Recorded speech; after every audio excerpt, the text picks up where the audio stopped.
Maharaj Bharat ruled for a long, long, long time. Thousands and thousands of years, and he was different age. Very pious king, and he had great opulence. So now he's retiring. At Pulaha Ashram, the Supreme Personality of Godhead, Hari, out of his transcendental affection for his devotee, becomes visible to his devotee, satisfying his devotee's desires. It's possible to see the Lord there. It would appear that the ashram would probably cover a large area.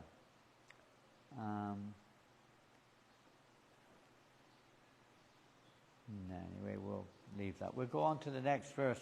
In Pulaha Ashram, see it says here, is the Gandaki River. So the Gandaki River is a long way from Hardwar. Very long way. Kind of half the distance of Nepal on the other side there, basically.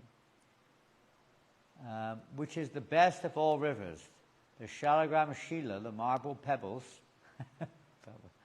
translate the marble pebbles, purify all those places. On each and every marble pebble, up and down, circles like navels are visible. If you've ever had a Shalagram Shila, you may not have seen inside, but these Shalagram Shilas inside, they have like chakras. And sometimes you see them maybe open. And different kinds of chakras. Different shilas are basically chakras, very mystifying how they have in the middle these chakras. And refers to like stones. Yeah.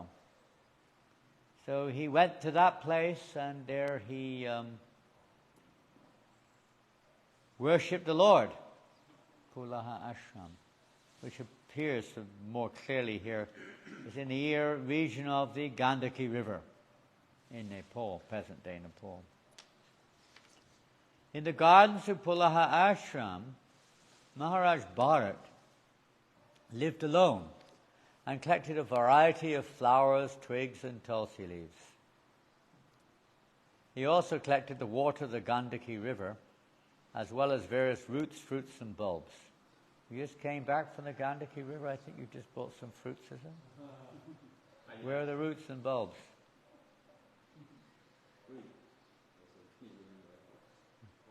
With these he offered food to the Supreme Personality of Godhead, Vasudeva, and worshipping him, he remained satisfied.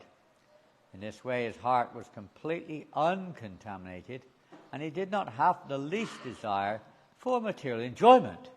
All material desires vanished.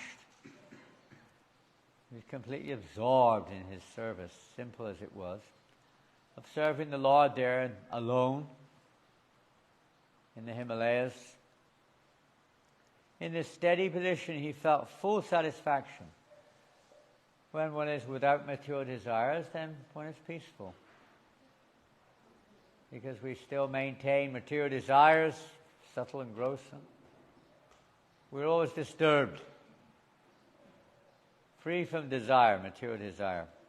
Bhagavad Gita says this, yoga, practice yoga. It's not a matter of, sometimes people practice yoga to fulfill material desires, not to be free of them, to become healthy and feel good, get money.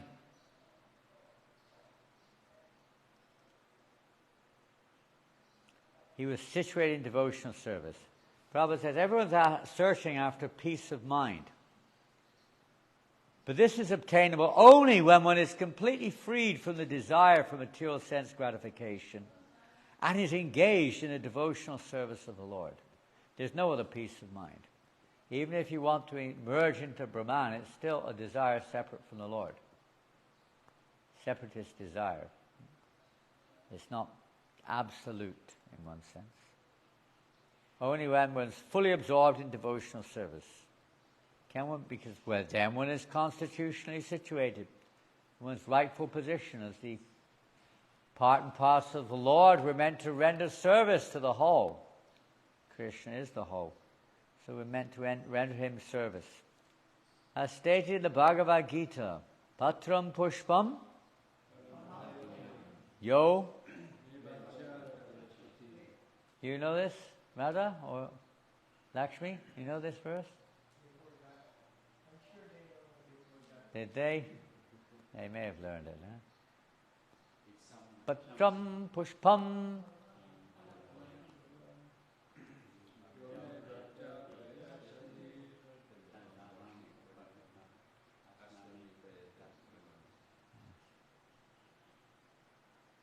One.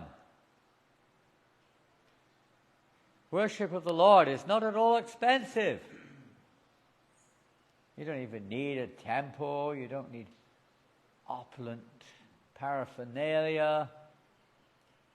Whatever, we worship Him with His own paraphernalia. Whatever He provides, whatever is available, fruits, flour, water, leaves, whatever one can. The Supreme Lord accepts these offerings when they are offered with love and devotion. That's another reason why we always offer a tulsi leaf, isn't it? Besides the fact that Krishna loves tulsi. But because tulsi is a personification of love and devotion, we offer with love and devotion. We offer with a tulsi leaf. In this way, one can become freed from material desires. Quite simple, Haribol. Quite simple, too simple. How is that we can become freed from material desires? What does it mean? We become intoxicated, or we forget them, or what? Or they run away in fear? How do we become freed of material desires? Just by doing that? Yes, sir. You engage them in the service of Krishna? Well, that's true, but in terms of just this simple process here of offering Krishna with love and devotion, fruit, leaf, flower, water, and so on, how is it that one becomes freed of material desire?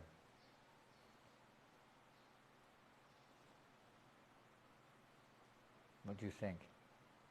You look like an intelligent man. Our desires are only connected to the Lord. Huh?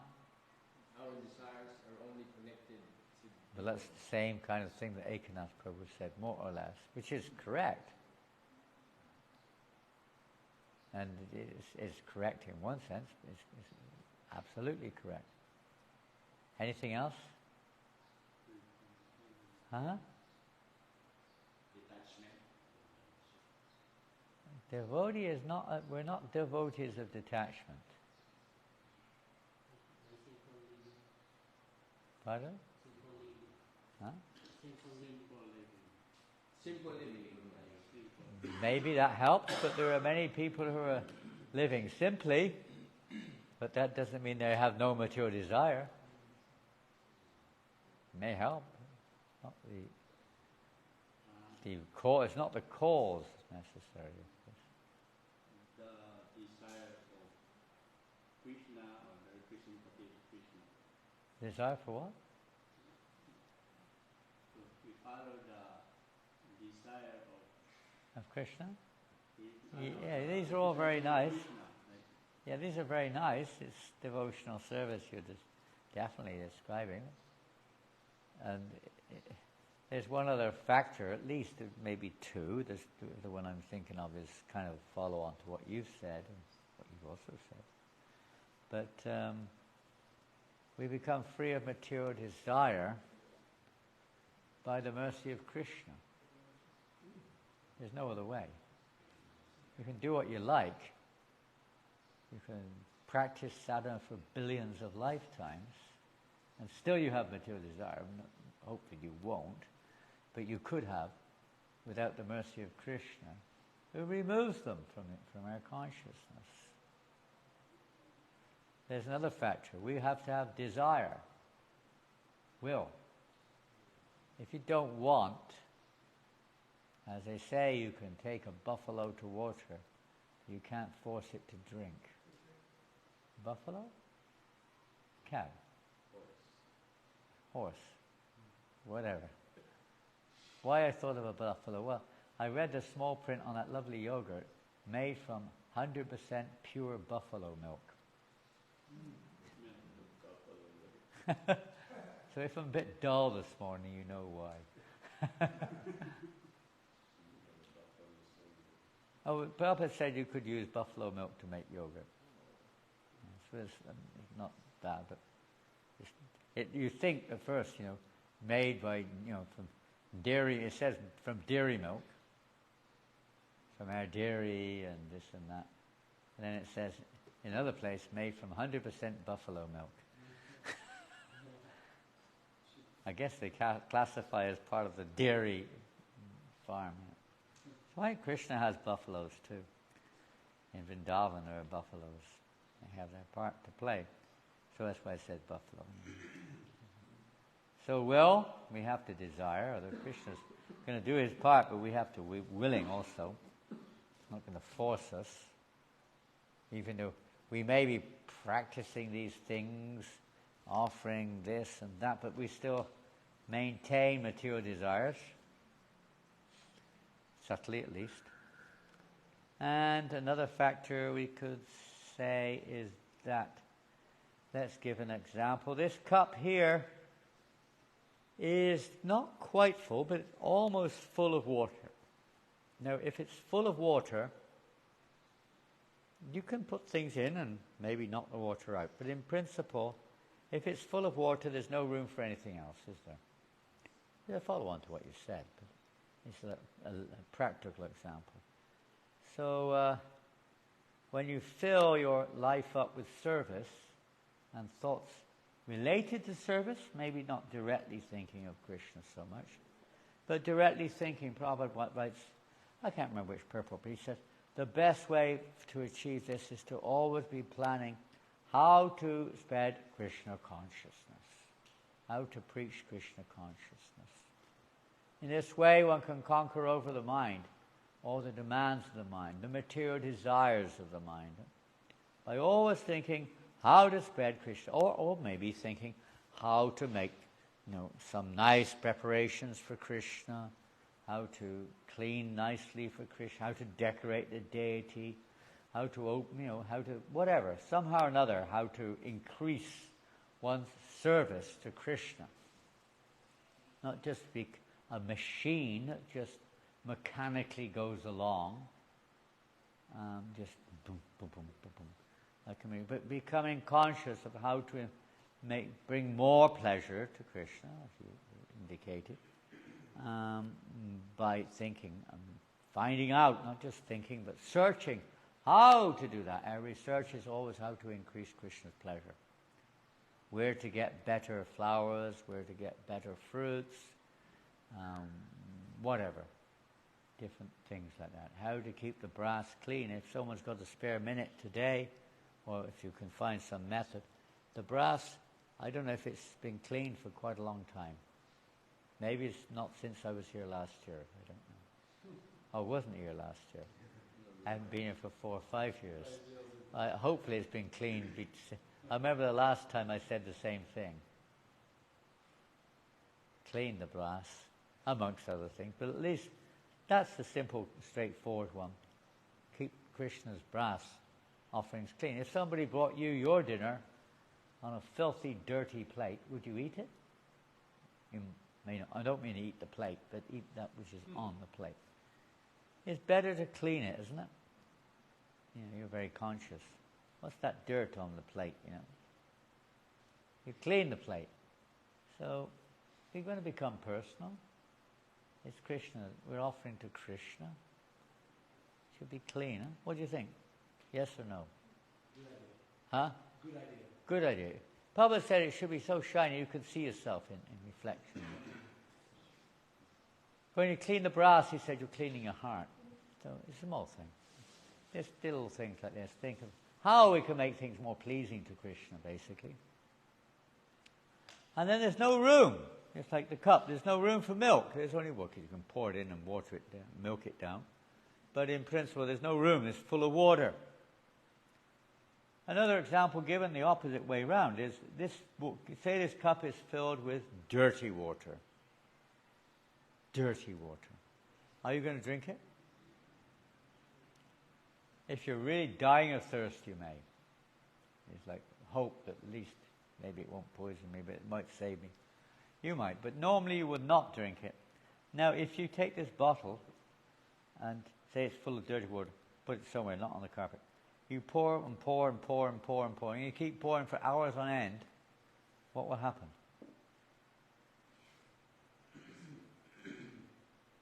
Gradually it'll become cleaner and cleaner, isn't it? It's never going to become 100% clean. There's always going to be a fraction of dirt in there. So that's why in the Bhagavatam in the first canto it says, Nasta Praeshu Bhadreshu. Almost, practically to nil, but there's always a trace there as long as we're in touch with the material world. There is a trace of contamination, or let's say, a slight desires may come into the mind, or something may happen. You don't have to follow it, but there's still some, remnants there from the past, from the dirty water. Something's there.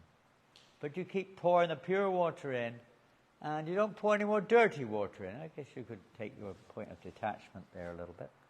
You only pour clean water in, and basically that's the predominance. The cup will be it will look pure. You won't even be able to see the presence of the contamination, but it will be there in a very tiny trace form.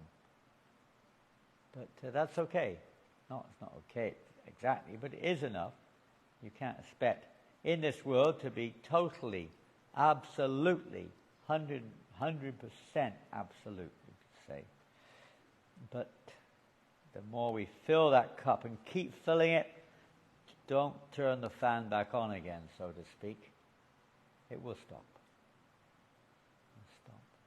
But we don't just detach. A devotee is not a devotee of detachment. The Vaishnava is a devotee of attachment.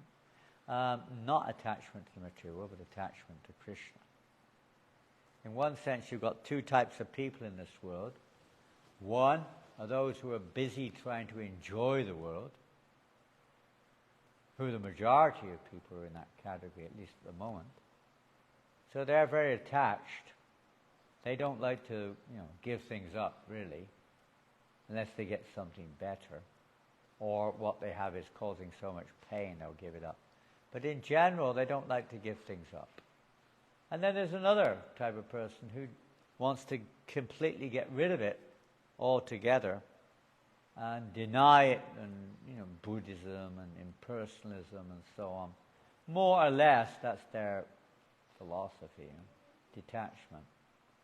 So they're the two. The material attachment, trying to increase, and most religions are in that category, to go to heaven, to live happily, opulently, or whatever it may be, get opulence, and atheists entirely, unless they're on the impersonal path. And so you have these two types. Well, the devotee is not in either of those categories. His attachment is beyond this.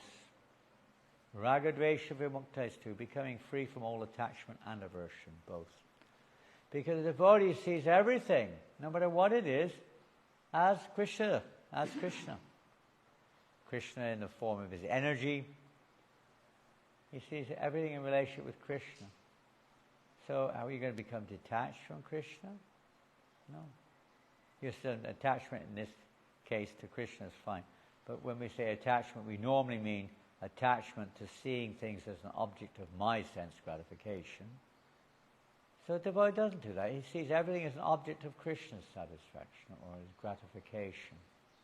In this way, there's no room. There's no time. Prabhupada was someone saying idle mind is the devil's workshop, right?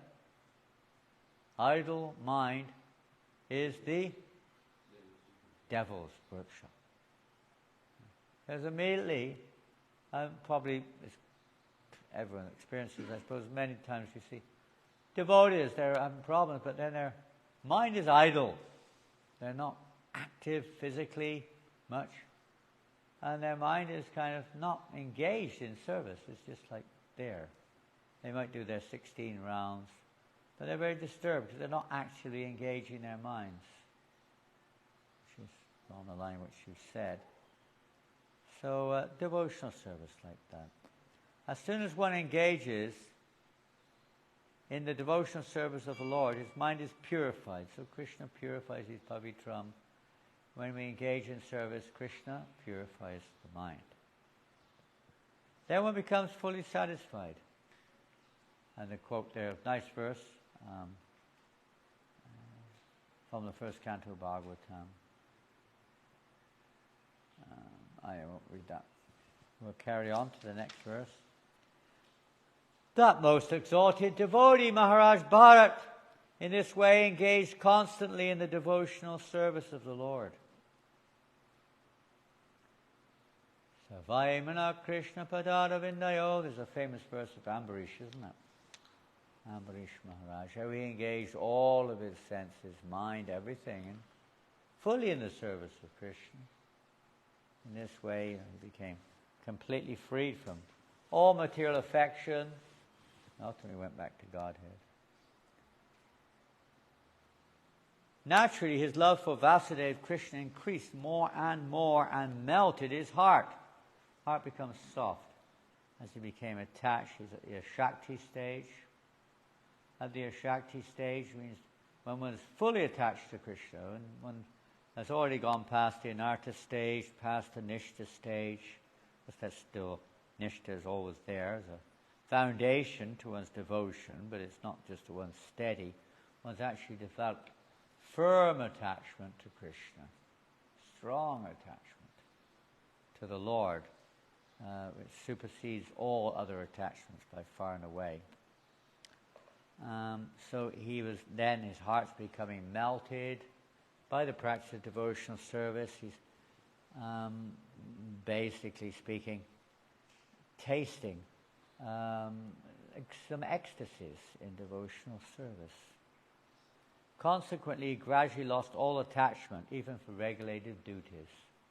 So he's on the Raganuga platform of devotional service, spontaneously attracted, and not dependent upon rules and regulations anymore.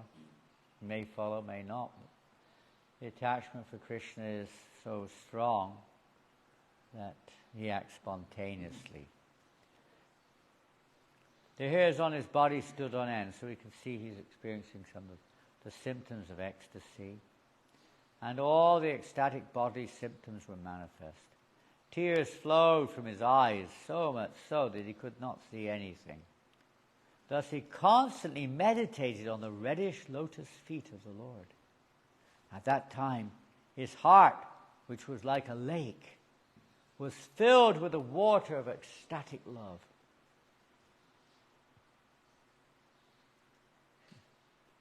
Nice example. His heart was like a lake. Our hearts are also like a lake, but they're usually full up with dirty water, contaminated water, places fit for crows. We're attracted to all kinds of stuff, isn't it? Different things of this world. But his heart was filled with the water of ecstatic love. Our hearts may be filled with mundane love, but not ecstatic love of God. When his mind was immersed in that lake, he even forgot the regulative service to the Lord. Maharaj appeared very beautiful. He had a wealth of curly hair on his head, which was wet from bathing 3 times daily. He still took baths in the holy rivers daily. He dressed in a deer skin. We're not going to see you. You're going to take 3 baths in the river today. Back to Seva. 3 baths in the river, and then you can dress in deer skin. No? Can you imagine him in deer skin? Just walk around with your lota. Nothing else. Maybe a rod and a lota. Deer skin. Bathing 3 times in... What's the river called? What's your river? What's it called? They named it after Ananta. Who did? The devotees. Oh no, but I mean literally, what is the river called on the map? You know? You're living here. What's the local river called? This one. River. Huh? Marusai River. Marusai? Marusai River. Marusai. Marusai. Marusai, the holy Marusai. Marusi. Maru what? Marusai. And anyway, he was bathing 3 times. He had deer skin. He worshipped Lord Narayan, whose body was composed of golden effulgence, and who resided within the sun. So Surya Narayan. Maharaj Bharat worshipped Lord Narayan by chanting the hymns given in the Rig Veda, and he recited the following verse as the sun rose. The last verse of this chapter. The Supreme Personality of Godhead is situated in pure goodness. He illuminates the entire universe and bestows all benediction upon his devotees. The Lord has created this universe from his own spiritual potency. It's expansion. Prabhupada many times says how the universe is another form of Krishna. It's his energy. He's present there, of course, in many ways. But even its form itself is an expansion of his spiritual energies. So it's an expansion of him also, which is spiritual energy is expanding from him, so material energy also. The Lord has created the universes. He illuminates the entire universe and bestows all benedictions upon his devotees. The Lord has created this universe from his own spiritual potency. According to his desire, the Lord entered this universe as the Supersoul, and by virtue of his different potencies, he is maintaining all living entities, desiring material enjoyment. Let me offer my respectful obeisances unto the Lord, who is the giver of intelligence. Move on to the next chapter, a description of the character of Bharat Maharaj. Sri Sukadeva Goswami continued, my dear king. One day after finishing his morning duties, evacuating, urinating and bathing, Maharaj Bharat sat down on the bank of the river Gandaki for a few minutes and began chanting his mantra, beginning with Omkar. O king, while Bharat Maharaj was sitting on the bank of that river, a doe, being very thirsty, came there to drink. You know what a doe is? Not something to do with, not Raghunath, it's not what you make your bread from. What is a doe? Pardon? Female deer. Very good, there you go. Female deer. I've never seen a deer in Philippines. You have deers here? In the forest? Pardon? Where? Animal park? In the zoo. You mean in Manila? In the city. In the city, that's an animal park, isn't it? Manila? The whole city is an animal park, is it? Dui Padapashu. 2-legged ones, huh? But the 4-legged deer, they have them in Vegan, in a zoo. They have a zoo in Vegan. Not in Dagupan, no zoo? No zoo? They have fishes there, don't they? So, deer. In France, we have lots of deer. You see them if you're driving. Every time you go on the road, you see deer. You have to be careful. They run across the road regularly. Many times they get hit by cars and trucks and so on. There's deer. There's a lot of forest there and a lot of deer. So the doe was very thirsty, so he came to the bank of the river to drink some water. While the doe was drinking with great satisfaction, a lion, which was very close, roared very loudly. He's thirsty. This was frightful to every living entity, and it was heard by the doe. You know, I'm sure we'd all be afraid if suddenly you heard a lion roaring in the garden. Would you be afraid if there was a lion or outside the door roaring? Roar! Roar! You'd be afraid, huh? You'd lock the doors and hide, you know. Praying that the lion doesn't get in. Even a spider might frighten us. Cockroach might frighten us. Huh? What to speak of a scorpion or a snake. Ooh. Even rats frighten people. Not surprising, they're sometimes quite big here. But many things scare us. So what to speak of a lion? You ever seen a lion? You seen a lion? Never took them to the zoo? Never been to the zoo? To take them to the zoo and see a lion. Elephants, we don't like zoos because they keep them locked up. But usually children go to the zoo and they see all the different birds and animals there. So the doe, when it heard the tumultuous roar, it became very agitated. Looking here and there with disturbed eyes, the doe, although it had not fully satisfied itself by drinking water, suddenly leaped across the river. Natural response. For a doe, anyway. The doe was pregnant, and when it jumped out of fear, the baby deer fell from its womb into the flowing waters of the river. It was a shock. It was almost about to give birth, obviously.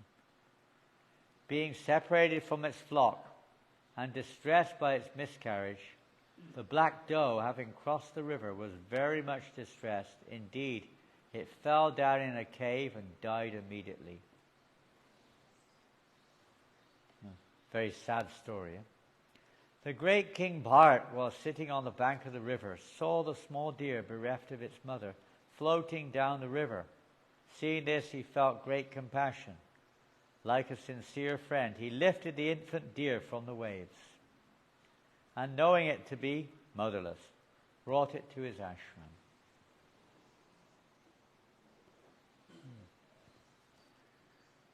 Vishnu Swami posted something on his, or one of his followers did, I don't know, on his mail out last night, of a baby calf that fell into the ice water, into the lake, and was going to die, obviously. It was in the freezing cold ice lake. You saw? No. I didn't see that. No. Yeah. So the title is Teenager Dives into Lake to Save Calf. So this boy was passing by, driving, young, maybe 18-year-old kid or something, driving his car. He saw the calf bopping up and down, obviously about to leave its body probably, in the middle of this lake full of ice, freezing cold. Poor thing had fallen in there. And so he stopped his car, climbed over the fence, and jumped into the river, into the lake, and swam out there, and somehow or another saved the calf and brought it back to shore. And he said, I don't know who's what, this and that, but said, if we take responsibility for having animals, we have to look after them, care for them, just like our own children, basically. He was talking like that. He was quite compassionate, you could say, understanding, have this responsibility to protect the animals also. Of course, probably he might well be, I don't know if he's a vegetarian, but but that sentiment was there. So Maharaj Bharat, also the sentiment was there. Natural sentiment. No devotee likes to see anyone else suffer, materially and otherwise. So he lifted the baby deer. Being the great King Bharat, seeing this, he felt great compassion. Like a sincere friend, he lifted the infant deer from the waves, and, knowing it to be motherless, brought it to his ashram. A lot of lessons to learn here. Sensitive, some of them. I know in the Radha Damodar temple that they had, I don't know if they still do, they had a policy, if ever a dog came there to the ashram and wanted to stay, they accepted it as like a previous member of the ashram or something like that. Not one who just wanders in and wanders out, but that was their policy. Stay in the ashram. So in this case, also motherless, helpless, Bharat Maharaj, now she is a soft-hearted, kind person, protector of others, and now a pure devotee. He gave shelter to that deer. Gradually, Mahabharat became very affectionate toward the deer. He took it like his own son. He began to raise it and maintain it by giving it grass. He was always careful to protect it from the attacks of tigers and other animals. When it itched, he petted it. And in this way, he always tried to keep it in a comfortable condition. See how the dangers are there. Maya's coming in. He sometimes kissed it out of love. Being attached to raising the deer, Maharaj Bharat forgot the rules and regulations for the advancement of spiritual life. And he gradually forgot to worship the Supreme Personality of Godhead. After a few days, he forgot everything about his spiritual advancement. He says a few days, whatever, time.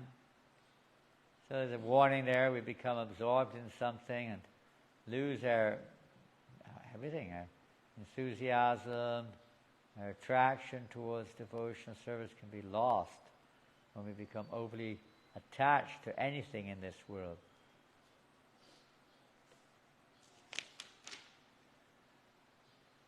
The great King Maharaj Bharat began to think, alas, this helpless young deer, by the force of time, an agent of the Supreme Personality of Godhead, has now lost its relatives and friends and has taken shelter of me. It does not know anyone but me, as I have become its father, mother, brother, and relatives. This deer is thinking in this way, and it has full faith in me.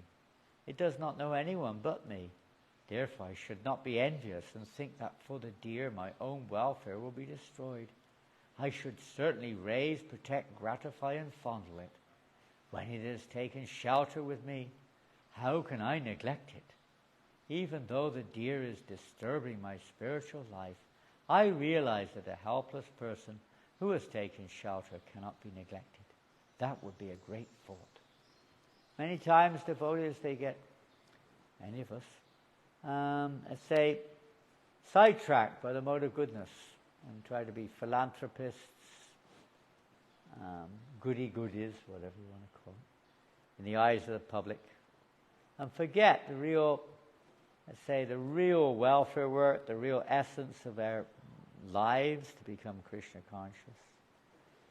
They forget it and start again. Mayavadi's Prabhupada many times say they have this tendency to go back into opening hospitals and welfare activities and so on. That can be done by persons who are that way inclined. The greatest gift, not to give up the greatest, let's say, asset in order to, or the greatest gift in order to accept something inferior, like a mundane achievement, a mundane praise, etc. Many times we do, we become attracted again to the modes of nature and perhaps goodness also. Even though one is in a renounced order, one who is advanced certainly feels compassion for suffering living entities. One should certainly neglect his own personal interests, although they may be very important, to protect one who is surrendered. So yes, but we have to understand what that means to protect. Protecting one from that which will lead to birth and death. Whether one's a spiritual master, a leader of society, a husband, a demigod, father, mother, whatever it is, one has to take that responsibility to protect one's, say, subordinates or whatever they are, children, to protect them. But the real protection, of course, materially one's going to do that with children naturally, but the real protection is to protect them from being exposed to the objects of the senses in such a way that they'll become entangled in this world. That's a hard one, but that's the real protection, to say, give them the chance to be saved from the ocean of birth and death. I'll read on. Due to attachment for the deer, Maharaj Bharat lay down with it, walked about with it, bathed with it, and even ate with it. See how entangled and basically in love with the deer. Thus his heart became bound to the deer in affection. When Maharaj Bharat wanted to enter the forest to collect kusha grass, flowers, wood, leaves, fruits, roots, and water, he would fear that dogs, jackals, tigers, and other ferocious animals might kill the deer. He would therefore always take the deer with him when entering the forest. When entering the forest, the animal would appear very attractive to Maharaj Bharat due to its childish behavior. Maharaj Bharat would even take the deer on his shoulders and carry it due to affection. His heart was so filled with great love for the deer that he would sometimes keep it on his lap or when sleeping on his chest. In this way he felt great pleasure in fondling the animal. So, let's say, feeling pleasure, feeling satisfied, like Arjuna was trying to propose various material arguments, justifications at the beginning of the Battle of Kurukshetra to justify his hesitance about fighting. Compassion, not knowing what real compassion means, but compassion for the material body. When Maharaj Bharat was actually worshipping the Lord or was engaged in some ritualistic ceremony, although his activities were unfinished, he would still, at intervals, get up and see where the deer was. In this way he would look for it, and when he could see that the deer was comfortably situated, his mind and heart would be very satisfied, and he would bestow his blessings upon the deer, saying, "My dear calf, may you be happy in all respects." If Maharaj Bharat sometimes could not see the deer, his mind would be very agitated. He would become like a miser who, having obtained some riches, had lost them and had then become very unhappy. When the deer was gone, he would be filled with anxiety and would lament due to separation. Thus he would become illusioned and speak as follows. Bharat Maharaj would think, "Alas, the deer is now helpless. I am now very unfortunate. My mind is like a cunning hunter, for it is always filled with cheating propensities and cruelty. The deer has put its faith in me, just as a good man who has a natural interest in good behavior forgets the misbehavior of a cunning friend and puts his faith in him. Although I have proved faithless, will this deer return and place its faith in me?" These are some of the thoughts of a person maddened with love. "Alas, it is possible that I shall again see this animal protected by the Lord and fearless of tigers and other animals. Shall I again see him wandering in the garden eating soft grass?" It's the rambling of a madman, huh? Someone has gone, in one sense, mad. We have the same feelings towards Krishna, of course. That's another thing. We're not on that level. We do see these thoughts are there with Mother Yasoda, and there's always when Krishna goes to the forest. This is just a perverted reflection of the eternal emotions. I do not know, but the deer might have been eaten by a wolf or a dog, or by the boars that flock together, or the tiger who travels alone. Alas, when the sun rises, all auspicious things begin. Unfortunately, they have not begun for me. The sun god is the Vedas personified, but I am bereft of all Vedic principles. That sun god is now setting, yet the poor animal who trusted in me since his mother died has not returned. That deer is exactly like a prince. When will it return? When will it again display its personal activities which are so pleasing? When will it again pacify a wounded heart like mine? I certainly must have no pious assets, otherwise the deer would have returned by now. See how maddening this attachment can be. Alas, the small deer, while playing with me and seeing me feigning meditation with closed eyes, would circumambulate me due to anger arising from love, and it would fearfully touch me with the points of its soft horns, which felt like drops of water. When I placed all the sacrificial ingredients on the kusha grass, the deer, when playing, would touch the grass with its teeth and thus pollute it.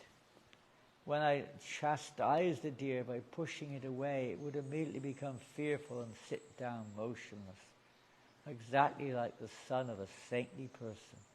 Thus it would stop its playing. After speaking, Prabhupada says, translates here in the verse, it says like that. After speaking like a madman in this way, Maharaj Bharat got up and went outside. Seeing the footprints of the deer on the ground, he praised the footprints out of love, saying, "Oh, unfortunate Bharat, your austerities and penances are very insignificant compared to the penance and austerity undergone by this earth planet. Due to the earth's severe penances, the footprints of this deer, which are small, beautiful, most auspicious and soft, are imprinted on the surface of this fortunate planet. This series of footprints shows a person like me who am bereaved due to loss of the deer, how the animal has passed through the forest, and how I can regain my lost wealth. By these footprints, this land has become a proper place for Brahmanas who desire heavenly planets or liberation to execute their sacrifices to the demigods. Maharaj Bharat continued to speak like a madman, seeing above his head the dark marks of the rising moon, which resembled a deer, he said. Can it be that the moon, who is so kind to an unhappy man, might also be kind upon my deer, knowing that it has strayed from home and has become motherless? This moon has given the deer shelter near itself just to protect it from the fearful attacks of a lion. After perceiving the moonshine, Maharaj Bharat continued speaking like a crazy person. He said, the deer's son was so submissive and dear to me that due to its separation, I am feeling separation from my own son. Due to the burning fever of this separation, I am suffering as if inflamed by a forest fire.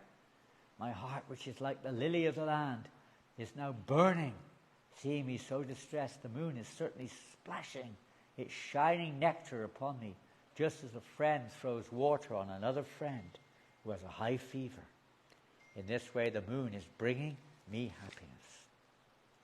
Sukadeva Goswami continued, my dear king, in this way Bharat Maharaj was overwhelmed by an uncontrollable desire which was manifest in the form of a deer. Due to the fruitive results of his past deeds, he fell down from mystic yoga.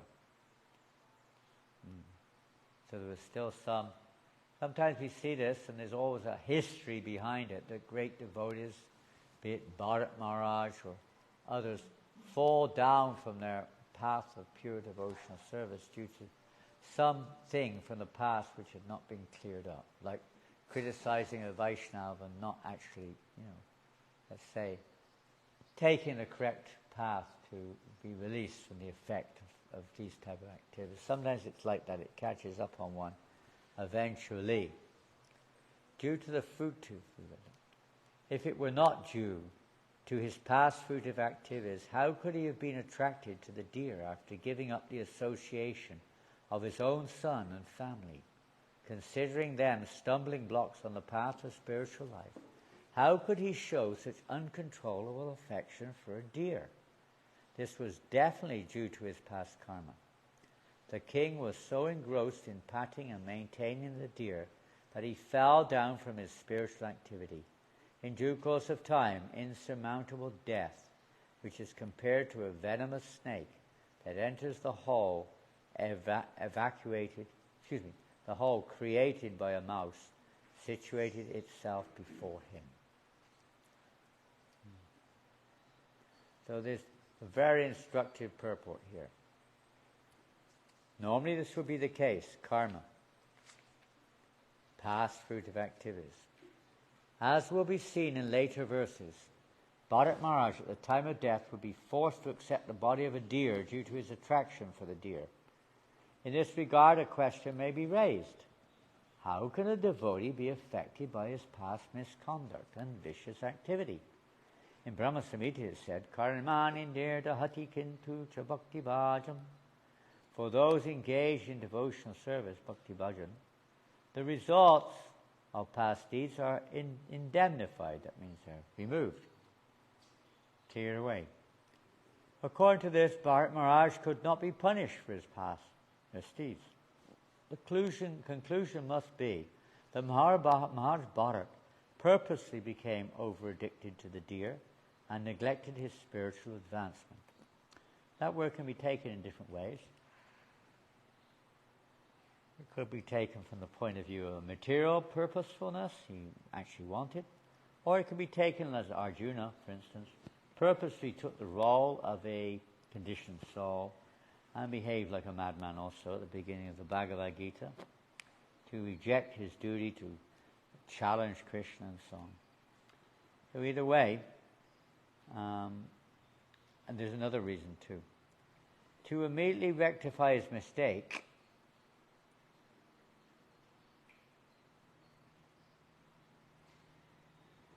for a short time he was awarded the body of a deer. This was just to increase his desire for mature devotional service. Although Bharat Maharaj was awarded the body of an animal, he did not forget what had previously happened due to his purposeful mistake. He had no one to blame, not even his past karma, you could say, although generally one's desires are also considered to be due to one's past activities. In this case, there's another factor involved. Prabhupada mentions it somewhere else, maybe not here, but elsewhere, that Maharaj Bharat wasn't exactly wrong to help the deer in distress, or the baby deer in distress. His mistake, Prabhupada writes, which is very instructive, was, you see throughout this whole pastime, there's no mention of him associating with other devotees.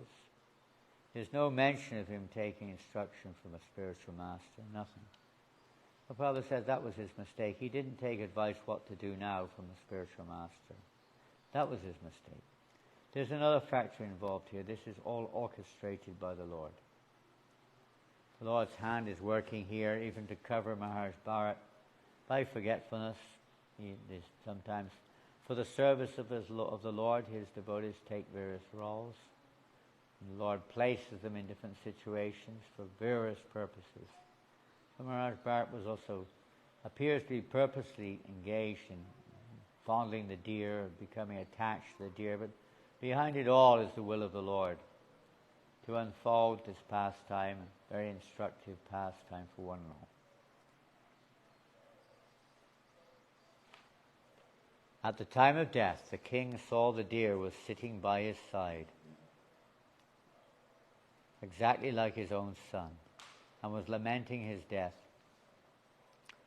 I think we missed a verse there. Missed something.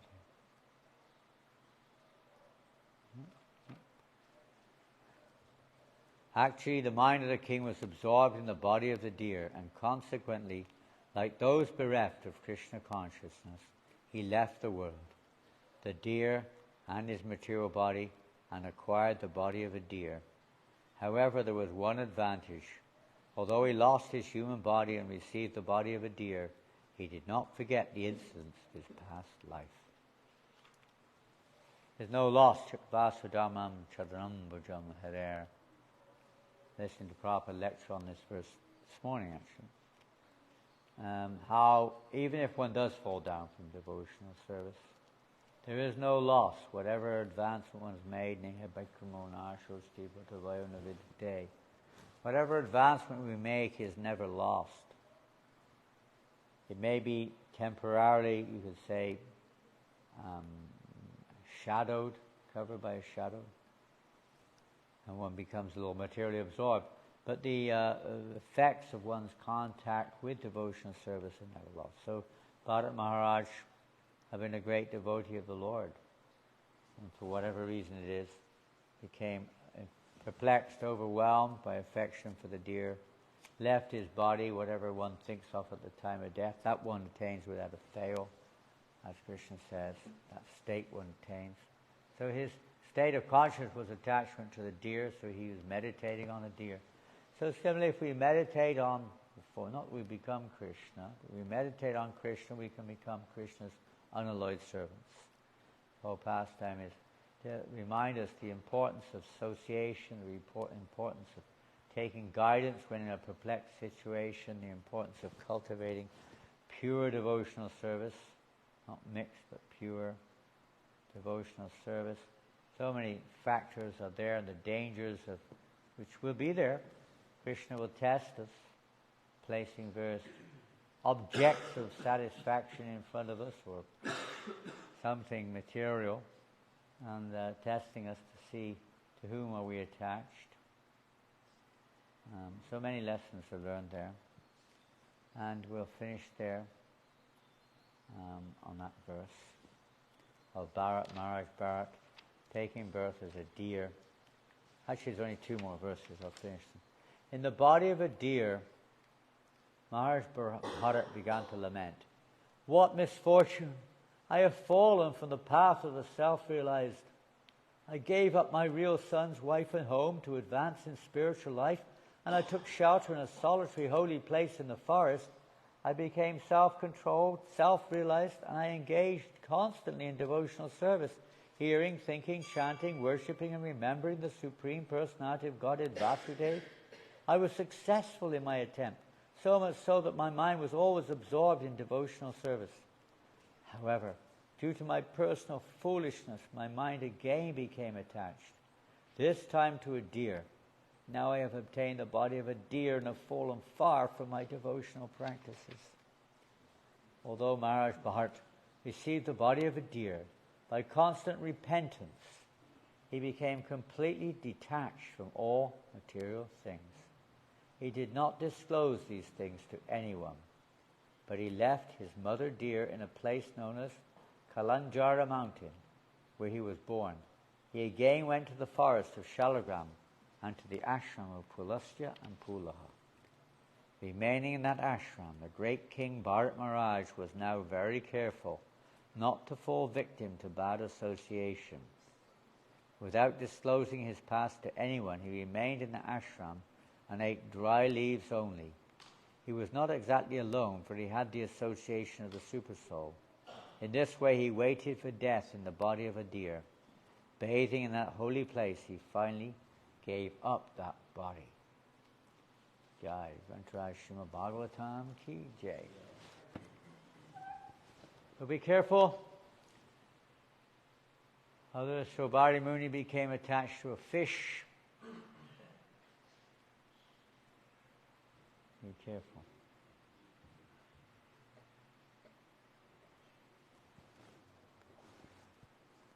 Any other examples of devotees who fell, or not necessarily devotees, but those who were self-realized or very advanced, self-controlled, who fell down due to attachments?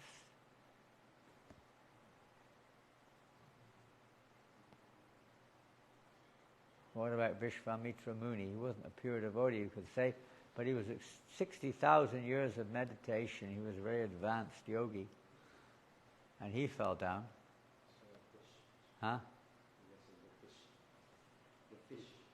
No, not Vishvamitra. He fell down to he heard the tinkling of the ankle bells on a girl, on a lady. And he opened his eyes to see, and it was the most beautiful lady. Who was that? Menaka. The most beautiful of the Apsaras, demigoddess, basically.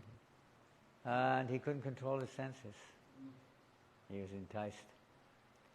And Shakuntala, known as the most beautiful child, was born. Haridas Thakur was also tempted, but he didn't fall down. He didn't fall victim. He took complete shelter of the holy name. So fixed. We can't think, as soon as we forget that our protection is none other than the mercy of the Lord and His devotees. If we forget that, then we are in a very vulnerable situation. We have to pray for that protection. Prabhupada used to pray to Radharani for her mercy to protect her from Maya. And what to speak of us? Pure devotees pray like that. What to speak of neophytes like us.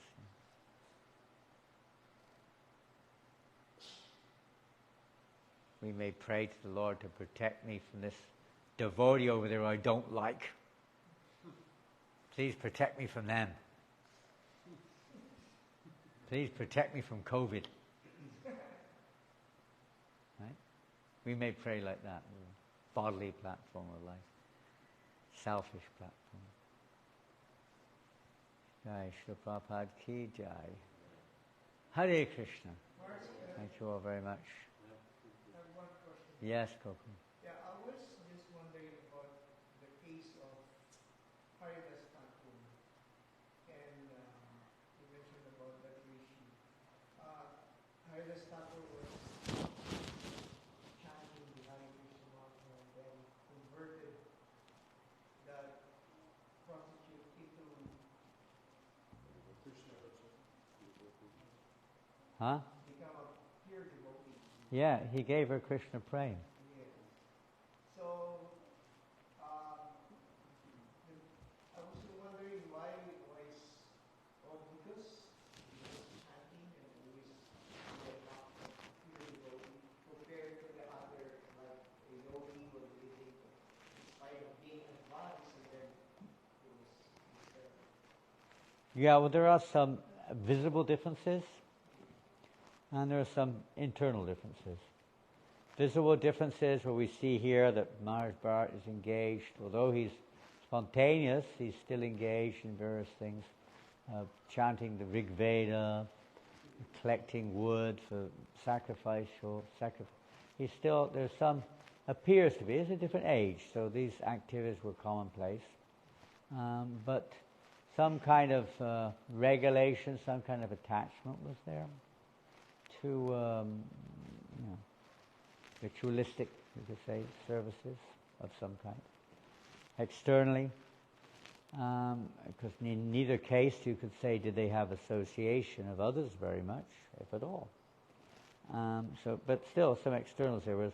Haridas Thakur was totally absorbed 24 hours in chanting the holy name without a break. So this is the highest of all activities. Other activities are there, but the perfection of all other activities is basically manifested by Haridas Thakur. Now there are other aspects too, which are probably more, let's say, effective in terms of why this or that. In the case of Vishwamitra Muni, he wasn't practicing pure devotional service. He was best on the platform of mixed service, mixing it with other things and other motivations, other desires. Haridas Thakur had no desire whatsoever other than to please the Lord. He received the instruction already before he appeared in this world to be absorbed or to chant the holy name of the Lord constantly. So he received that instruction from a pure devotee of the Lord. He received it from Lord Chaitanya, actually. Although that's not mentioned in Chaitanya Charitamrita, it is mentioned in the, where is it? I'm not sure. Navaruti Dhammahatmi, I believe, one of the texts, how he received that instruction from Lord Chaitanya. So there's no mention of, for instance, Bharat Maharaj receiving instruction from a spiritual master, as Prabhupada said, to do what he did. Haridas Thakur stuck absolutely to the instruction which he received from his spiritual master, or from the Lord himself in this case. His success, Prabhupada said that was also his success, and Vishwamitra Muni and others. These are external, let's say, visible differences. Internally, of course, different lessons will be taught. And through different devotees, the Lord teaches different things. He teaches, the dangers of inattention and the effects of attention. Bharat Maharaj was inattentive, Vishwamitra was inattentive, maybe others were inattentive, and fell victimized. Another factor is offense, being careful. In the case of Sobari Muni, it was an offense which caused his fall down. He offended Garuda and fell from his platform of mystic, very advanced mystic yogi. They fell from their position. Now, another factor is, of course, there's no real shelter for anyone unless they've taken full shelter of the lotus feet of the Lord. It would appear that Bharat Maharaj was well on his way, if not on a level of bhava. It is described he was experiencing bhava bhakti, at least at some stage or another. But still that trace was there, and the warning is there.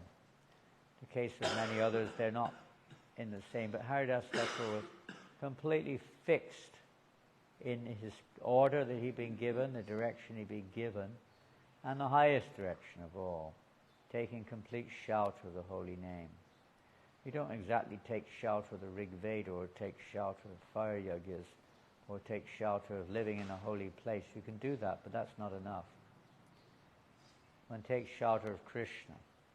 So Haridas had taken full shelter of Krishna in the form of the holy name. So the other internal aspect of the Lord's showing different lessons, teaching different lessons to his devotees, and the dangers and of being tempted or diverted, and on the positive side, the example of being fixed in chanting the holy names as our protection from the danger of becoming distracted or taken away, carried away by the illusory energy. Always chant the holy names, because there is danger at every step. None of those who've taken full shelter of the lotus feet of the Lord are safe from that danger. So Haridas showed the example of full dependence, totally shelter of the holy name. Not taking shelter of Rig Veda or fire yajnas or one's own strength or even the holy Dham. No, but complete shelter of Krishna. Which, although you could say devotional service is non-different than Krishna, still, in the case of Bharat Maharaj, she was doing many things. Holy place. Bathing 3 times daily, kind of a little ritualistic, although it says that he was beyond the need for that, but he was still doing it. And who told him to do that? Just got those instructions, natural instructions for the culture that he came from, but he wasn't under the shelter of a pure devotee. Under the shelter of Krishna, but as we say, Krishna had a different plan for him. But the importance of Haridas Thakur was under Lord Chaitanya Mahaprabhu at that stage. Later on, he also had the shelter of Advaita Acharya. I don't know if that helps or not. Okay, I'm going to take a break, and we'll be back for what time? 11 o'clock? What time's the class? 12? Someone said 12. Pardon? Huh? 12 to 1, okay. So I'll be back before 12. And others here, we have wonderful kirtan leaders here. And you have a question. Okay.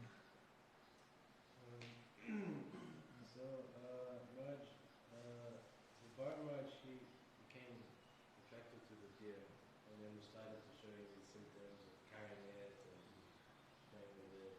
I was thinking about it. So, in the same way, grihastas. Grihastas. Dangerous Taking situation. care of their children. Yeah, yeah.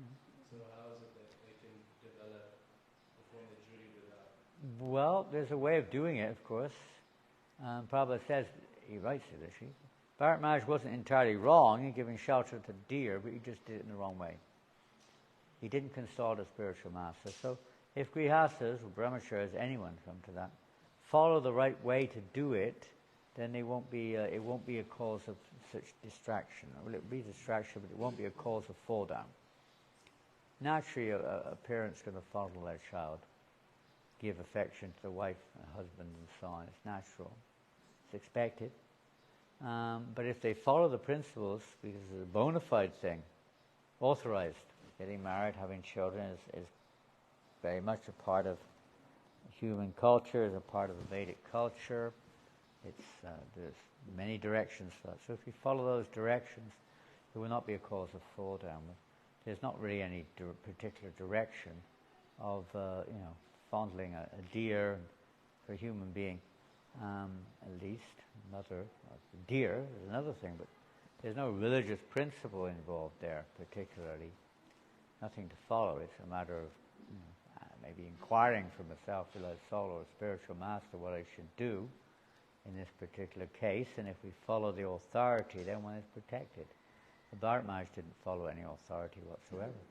Just followed his heart. He followed his own emotions or sentiments, his own desire. He didn't follow anyone's instruction. So if one's following the instruction in one's life, then there's a protection by following that instruction, even though it appears to be material. And to some extent you could say it is. But it's following the process or the responsibility therein, following the process given to live properly as a grihastha. So there's protection there. Protection. So don't act whimsically. If we're overwhelmed, however, with affection that we ignore our devotional service, then it's along the same lines as Bharat Maharaj. We're not following religious principles in their proper way, anyway. So there's a danger, great danger. Grihastha life is, any life, brahmacharya, any life's dangerous, especially in this age. Grihastha life certainly is. It's associated with family and children and so on. It's easy to become overwhelmed and absorbed to such an extent that we diminish, we get absorbed in family maintenance or ambitions of various kinds. We diminish our devotional practices. And practically we forget about the point of our being a member of this movement or coming to Krishna consciousness or the goal of life. We practically forget it. We become completely absorbed in either family or business or something or another like that. But if we follow properly according to the authority of Guru, Shastra, Sadhu, then if we make a few mistakes, we'll come back again to err as human. I mean, everyone has the tendency to commit mistakes, but one will not, make that one's norm. Rather, one will be repentant, as Bharat Maharaj was in his next life, repentant, and desire to do things properly. Or one will fall down, practically. One must feel that mood of repentance, humbling mood, if we make mistakes. Okay, Srila Prabhupada ki jai. Grantaraj Srimad Bhagavatam ki jai. Gaur Premanand.